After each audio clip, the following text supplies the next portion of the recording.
Mortal Kombat's most popular characters are often found in the original trilogy of games, but Netherrealm has been introducing new characters through their own continuity over time.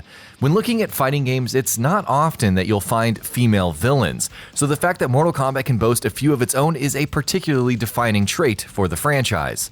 Among such a group are both Skarlet and D'vorah, who are both aligned with the side of evil, but also introduced during the more recent Mortal Kombat games. We hope to show you what these characters are about in our video on the full story of Skarlet and D'vorah.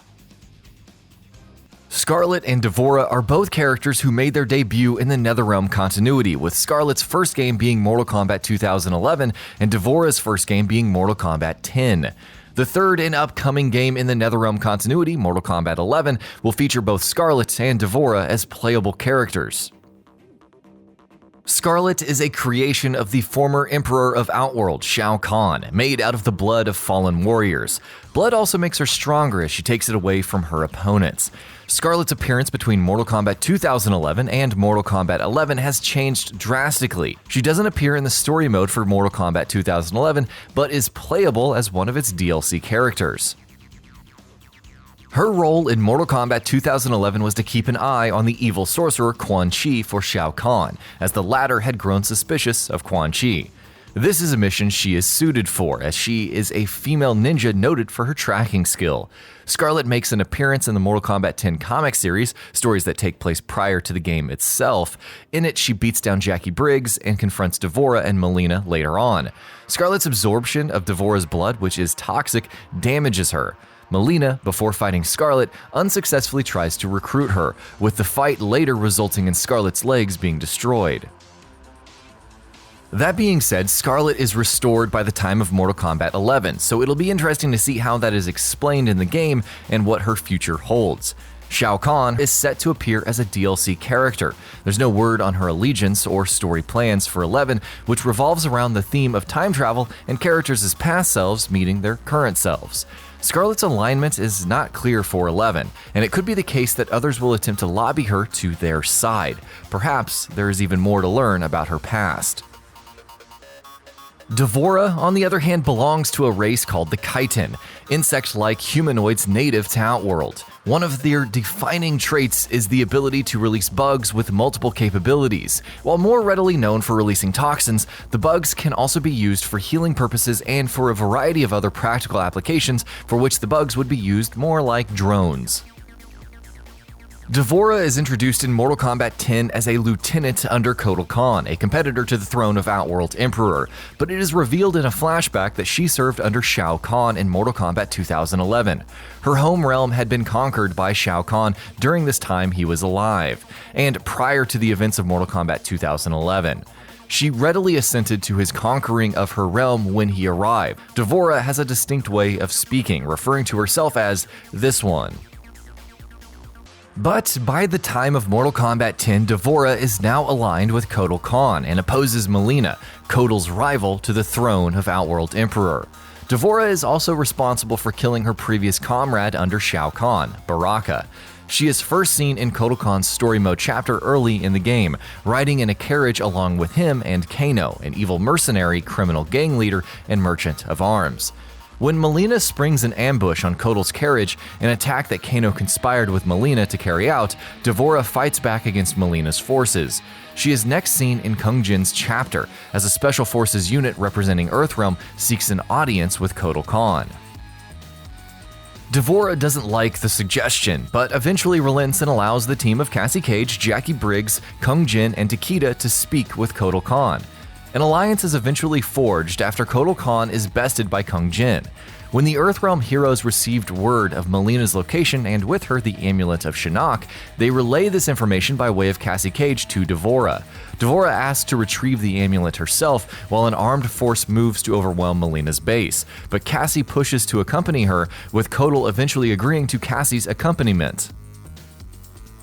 This is just the beginning of her story mode chapter. Her chapter also features a flashback wherein she is discussing Mileena's then reign as Empress of Outworld, a terrible one at that. Mileena ambushes the conversation, which eventually sees Reptile and Ermac's defection to Kotal Kahn's side, along with D'vorah's pledging allegiance to Kotal Kahn. Back to the mission to retrieve the amulet. Cassie and D'vorah make their way to the Kwatan jungle, in which Mileena is located. After dispatching her lieutenants, including Rain, D'vorah moves to retrieve the amulet, before Mileena interrupts her. D'vorah wins the fight and Mileena is captured, brought before Kotal Khan. Kotal orders her execution and D'vorah gruesomely obliges with her insect. After Mileena is killed, D'vorah speaks privately to Quan Chi, her treachery and true allegiance to Shinnok revealed. Later, while at the shipyard, she kills 2 Outworld guards and takes the amulet of Shinnok for herself, her goal being to hand the amulet off to Quan Chi so that Shinnok may be revived.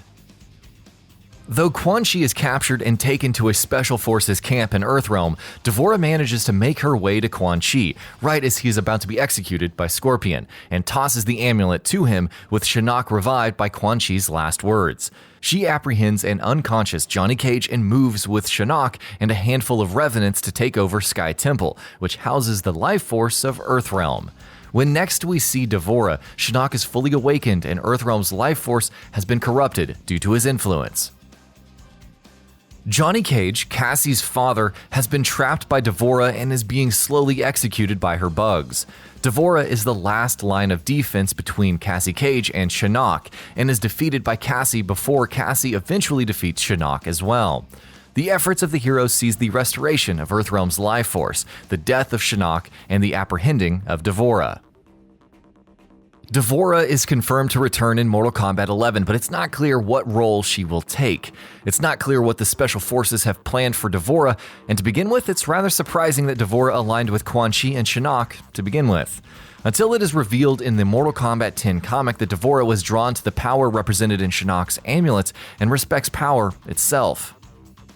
Perhaps the Special Forces believe that it is simply best that she stay hidden away, but since she is returning as a playable character in Mortal Kombat 11, it seems doubtful that she will be loyal to the heroes and that her capture was long-term, given her strength and her history of aligning with powerful characters. We can expect more treachery from her in Mortal Kombat 11, but it will be interesting to see her interact with fellow returning character Kotal Khan, whom she betrayed. Her full backstory is known, so it's not clear that time travel or her past self meeting her current self will reveal much more about the character. And that concludes our video on the full story of Skarlet and D'vorah. Skarlet is a character that seems to have a set allegiance to Shao Kahn, and more could be known about her if we see Shao Kahn in the story mode. Meanwhile, D'vorah's alignment remains up in the air, as she doesn't seem particularly motivated to defend fellow Khitan, and she has no living allies at the moment. It could be that she will ally with new villain Kronika and her servant Garrus. These 2 women are villains whose motivations and actions are sure to surprise in Mortal Kombat 11, so please tell us what you expect from their futures in this game. And that about does it for this video. If you enjoyed what you watched and want to see more from GamingBolt, you can always hit that subscribe button and turn on the bell icon next to it. That way you will never miss any of our videos.